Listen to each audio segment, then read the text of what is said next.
These days, you'd be very hard-pressed to find somebody who isn't at least somewhat familiar with Call of Duty or hasn't at least heard about it in passing. There's almost nobody who hasn't encountered Call of Duty at some point or another in their life, but very few people know the true origins and story behind the original Call of Duty titles. We're going to be investigating the story behind these forgotten Call of Duty games and why the original Call of Duty trilogy was absolutely the seed for everything that would come after it, but also at the same time why they've kind of been forgotten and maybe washed over in the sands of time, and they're not exactly Call of Duty games that the community is still actively talking about or even playing that much. Come behind the scenes with Infinity Ward as they face the challenges and triumphs of creating Call of Duty 2. What do the game series Call of Duty, Grand Theft Auto, Final Fantasy, Persona, and so many other extremely popular video game franchises have in common? They all have their first couple of entries seemingly largely forgotten about or not nearly as important to the framework of the series as their more contemporary counterparts. For Call of Duty, I think we can say that the birthplace of the modern COD formula as we know it to this day really began at COD 4. While it obviously wasn't the first entry in this franchise, it may as well kind of have been the start. All of the staples and core features that are part and parcel of the identity Call of Duty has so carefully crafted, prestiging, create a class, iconic campaign characters that still appear in the modern day, perks, kill streaks, and so on. Obviously, these are core ideas that would not be introduced until Call of Duty 4, but this is still what is being built upon to this day in games in 2025 and beyond. But the thing is, obviously, none of these were really present in the original Call of Duty. I think we can safely call it that Call of Duty 4 is the, let's say, the birthplace and the genesis of the modern COD formula, but that means Call of Duty 1, 2, and 3 still needed to come before it in order for that to exist. And we know this series over the years has attempted nearly everything in the book. They've done World War II shooters, they've done modern day things, they've done futuristic. We've gone all kinds of places with this sort of franchise here. But the thing is, Call of Duty in the late 90s and early 2000s, World War II shooters were all the rage, and games like Medal of Honor were among the first to simulate the brutal and bloody historic conflicts of the 20th century into a virtual world that thrust you into the perspective of the soldiers that fought at the time. Medal of Honor was far and away the gold standard for World War II shooters and campaigns that they focused on. What most people don't know, however, is that Medal of Honor technically gave birth to the game that would ultimately outdo it in the end. Infinity Ward was quite literally born out of a small group of around 20 or so people who worked on Medal of Honor Allied Assault. When we first started out, Infinity Ward was 22 members of the Medal of Honor Allied Assault team that worked out in Tulsa, Oklahoma. Grant Collier, who is the president of Infinity Ward at the time, had the idea to break off from the Medal of Honor team and make their own take on the World War II FPS genre, thus would be the birthplace of the first ever Call of Duty game. For Mother Russia, comrades! Do not turn your back on her!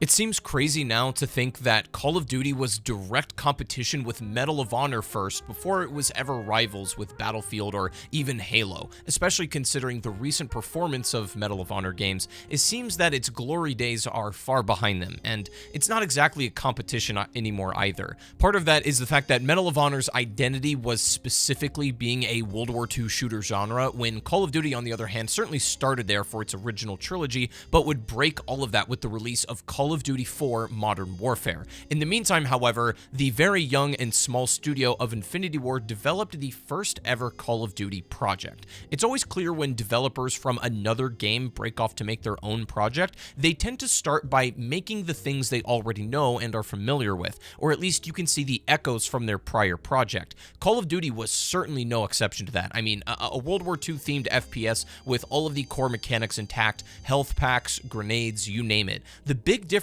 being most World War II shooters were essentially just you, the player soldier, against the entire German army. A lone wolf, one-man army type of thing versus a whole military. Call of Duty, however, wanted to take a very different approach, this time making you feel like an ordinary soldier among many other soldiers fighting alongside you and friendly NPCs and soldier AI. It wasn't just you lonely on the battlefield any longer, it was you and a whole army versus another army. This selling point would be pushed as making the battles far more immersive and intense. That and the use of controllable vehicles in the single player and in the multiplayer experiences alike. All of this culminating in that Call of Duty was very quickly picked up by gaming journalists and outlets at the time that praised Infinity Ward on making the most intense World War II shooter on the market. While we might retroactively look at the first ever Call of Duty game and laugh at like the low poly, low texture, and kind of quaint nature of it, this was exceedingly innovative at the time and pushed forward the technology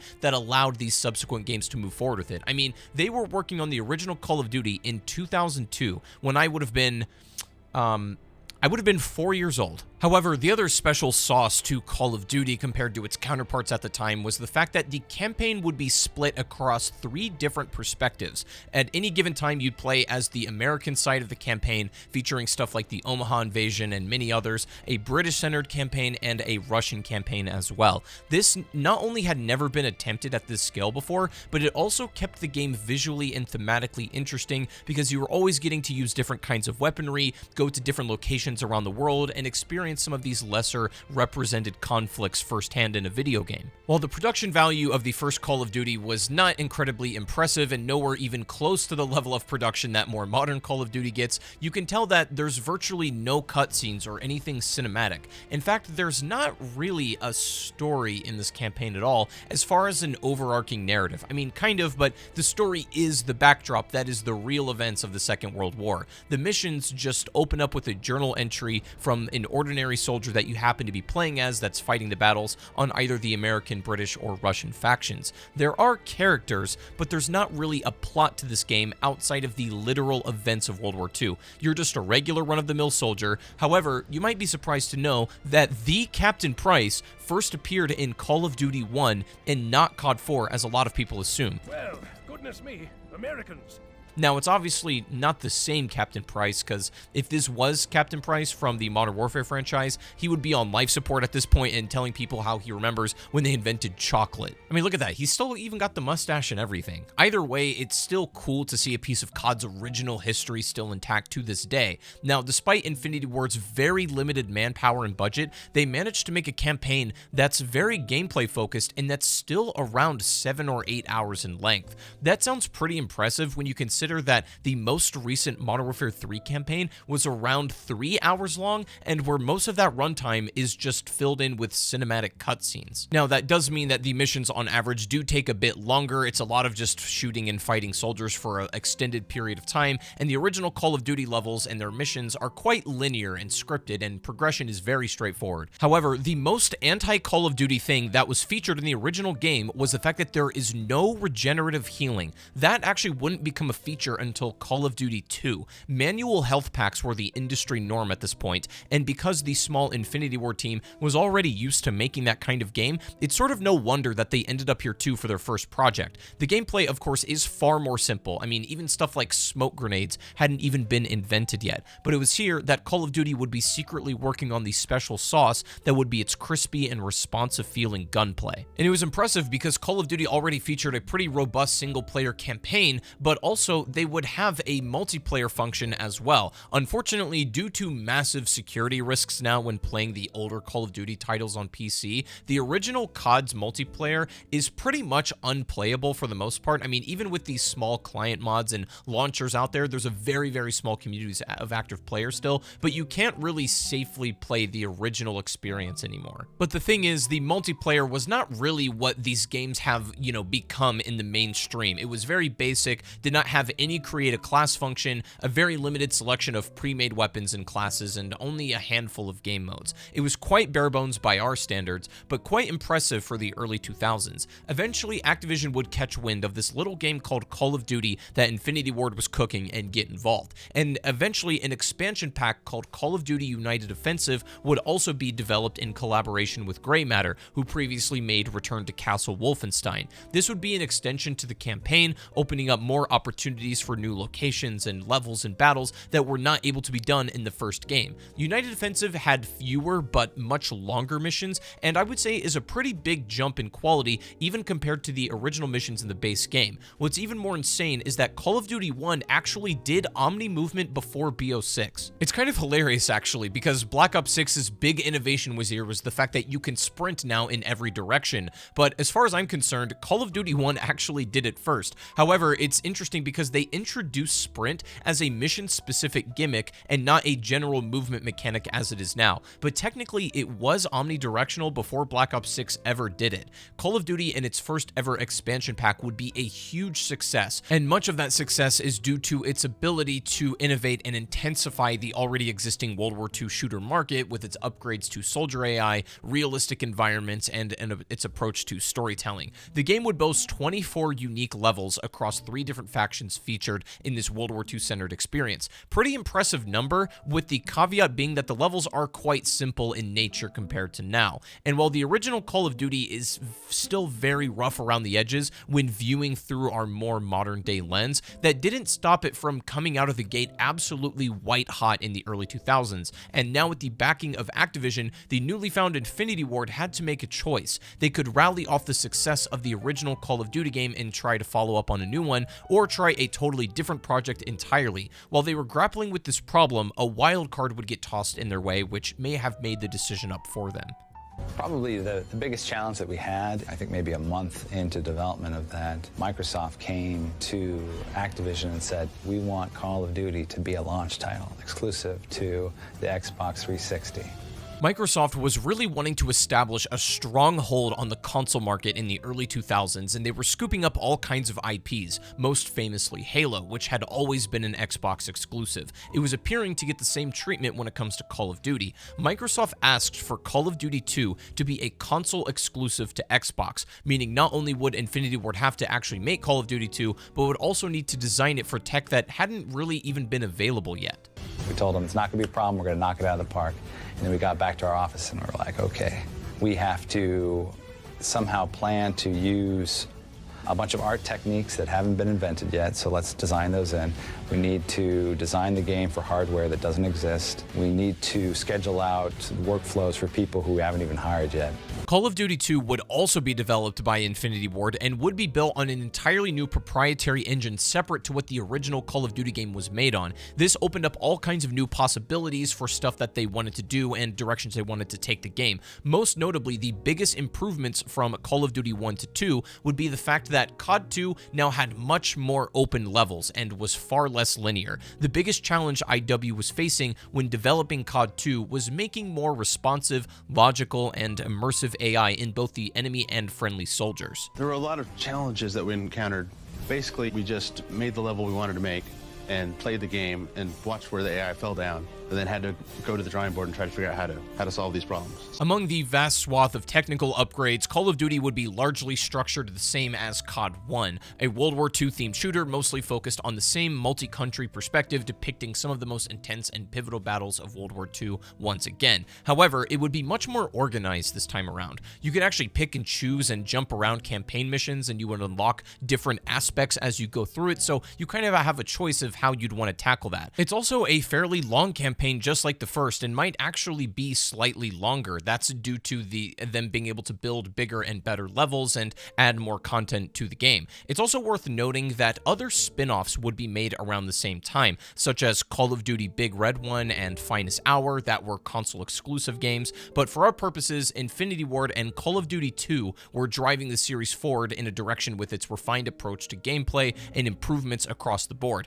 However, if for some reason the original Call of Duty didn't really resonate with you, or World War II just wasn't your cup of tea, Call of Duty 2 was not likely to change that. I think COD 2 is very superior to COD 1 in almost every single way, but the games are largely the same and a very similar premise and approach. An immediate improvement that you could see already is the fact that in Call of Duty 1, you would load up a mission and it would pretty much start with just a single still image, maybe a handful of slides accompanied by some voiceover. That's it. However, the Call of Duty 2 openings actually had real-life World War II raw footage from the military channel, and that would be the intro for a lot of their levels.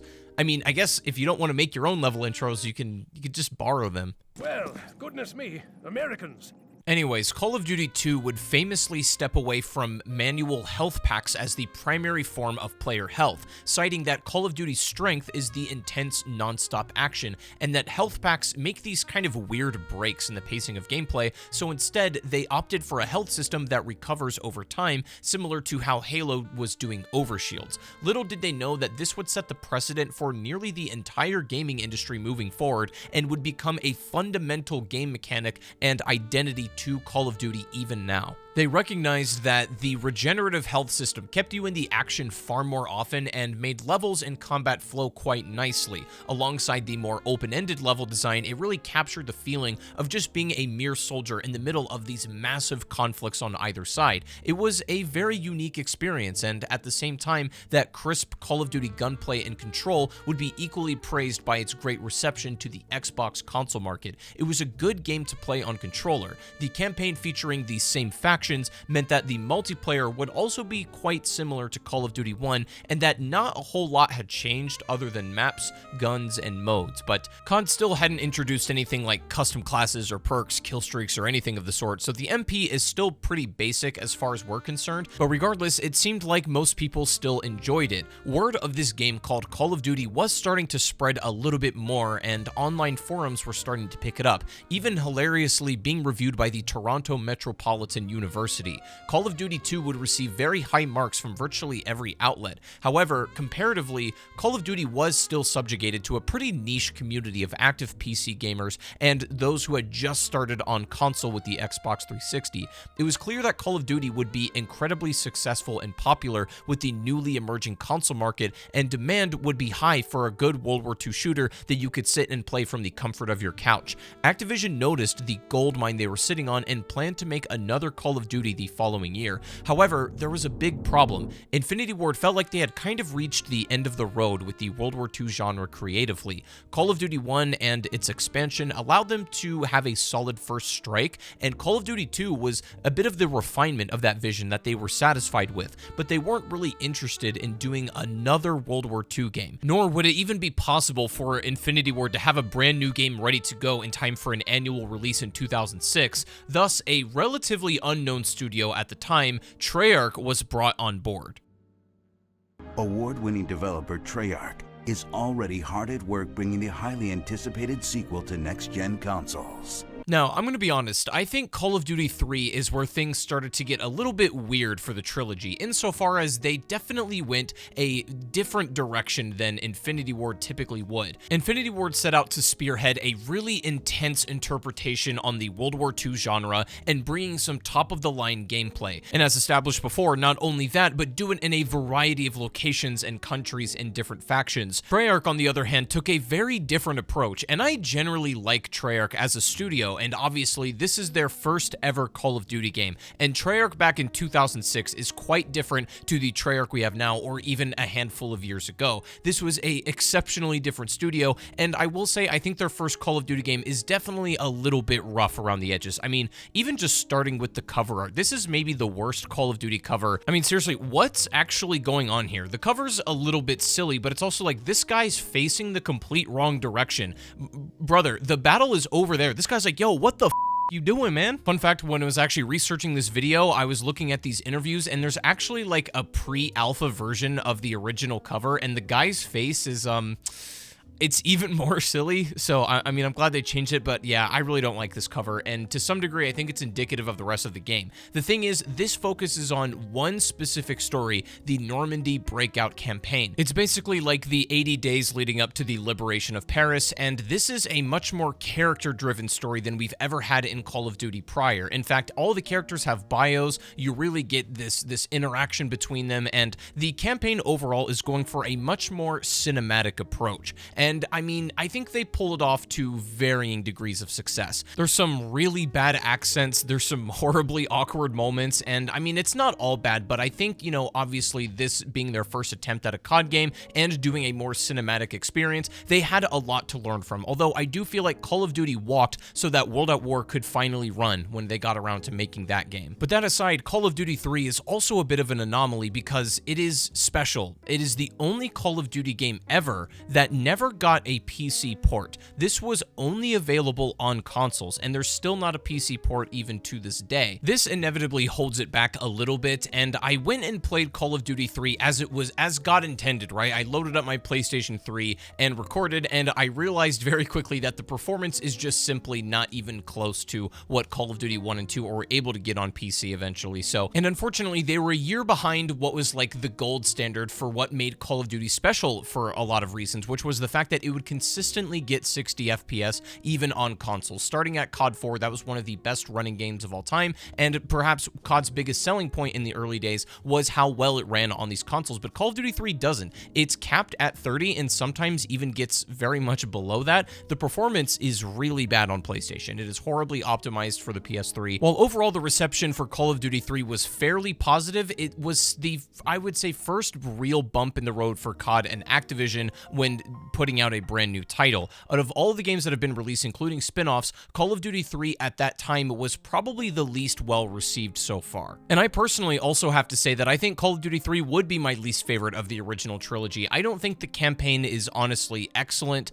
I don't really find a lot of these cinematic things that interesting or compelling, and a lot of that is just because of how old the game is. Putting aside the performance for a second, one of the things that Treyarch tried to do was eliminate loading screens and get you into the action faster and make that a seamless transition. We've completely removed that loading screen, and now you get an in-game story cinematic. We've completely removed that loading screen. We've completely removed that loading screen. And while I do appreciate a lot of the attention to detail with these cinematics and the camera work and stuff, a lot of these techniques of, you know, hiding loading screens and putting yourself in the first-person view as a mission starts up instead of just loading in from a black screen was a big innovation, and it's still something we see in Call of Duty now. However, it was executed very clunky in Call of Duty 3, and they also tried to add a couple more cinematic gameplay features, such as sometimes you would enter a room or turn a corner and a German soldier is right there, and you have to like actually fight for your rifle by tapping these buttons, and you go through like this whole brawl with him. It's kind of like the quick time events that a lot of single player games have now. It's very similar to that, how that works. And you know, other stuff like when you're putting a bomb on like an AA gun, for example,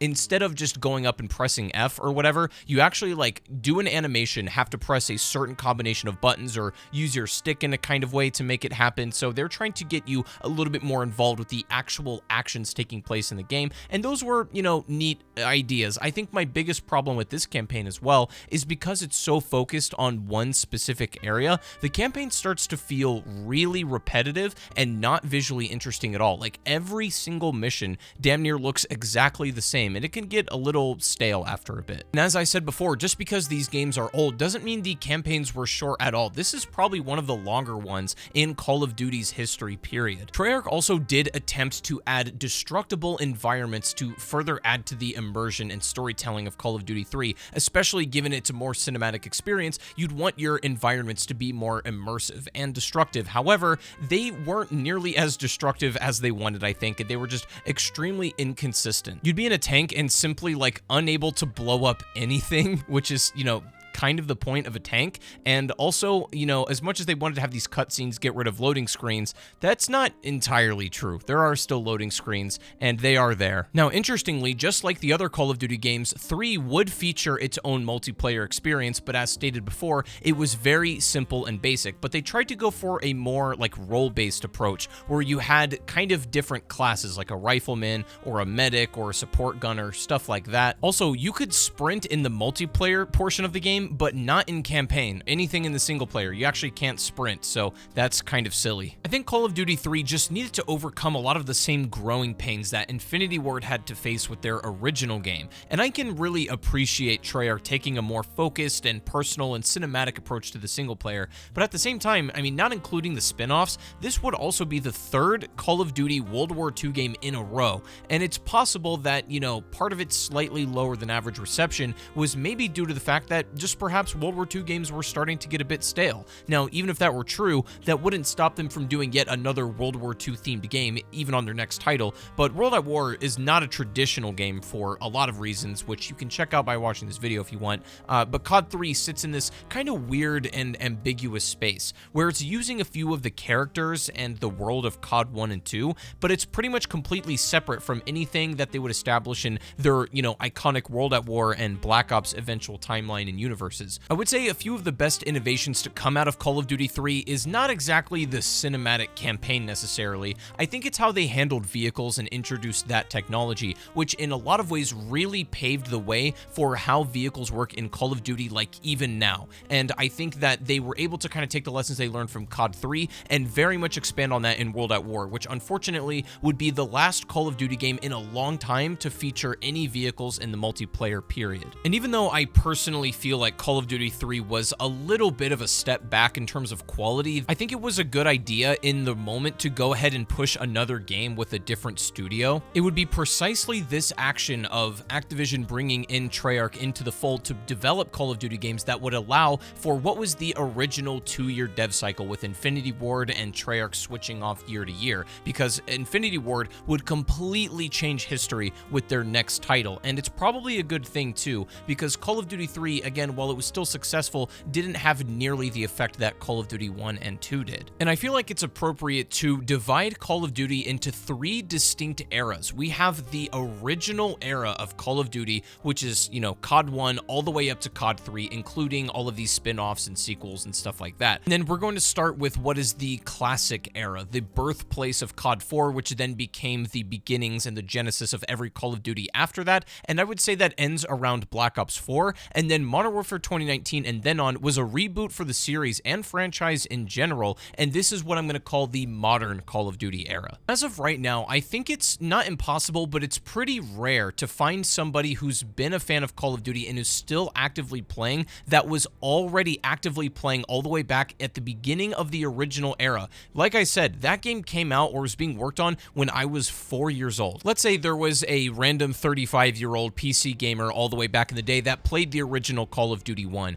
If that player were still active and playing the more modern CODs now, like Black Ops 6, even to this day, that gamer would be close to 60 years old at this point. That's how long this franchise has been around. And as I got curious looking through the credits of the game and seeing who worked on this game who is still at Treyarch, there's not a whole lot of names that still remain there, but I found this page that is the official Activision hints, tips, and cheats line. And I wanted to call this, but apparently it's a UK number only, and I have no clue what this actually does. It says it provides hints and tips for many Activision games. It also says that this call is £1 per minute, so I mean, it's definitely like not a toll-free line, but I would love if anybody in the UK calls this number and tell me what happens. I would be very curious to know. But either way, I think it's curious to go back to Call of Duty's original roots and not the beginning of the more classic era that a lot of people consider, including myself, to be truly the beginning of Call of Duty. I mean, COD 4, as far as I'm concerned, is kind of where the series started, but there are games before that that really laid the groundwork in order for those to be possible. The truth is, I was simply too young for a lot of these games when they originally came out, and I've only been able to retroactively go back and play them and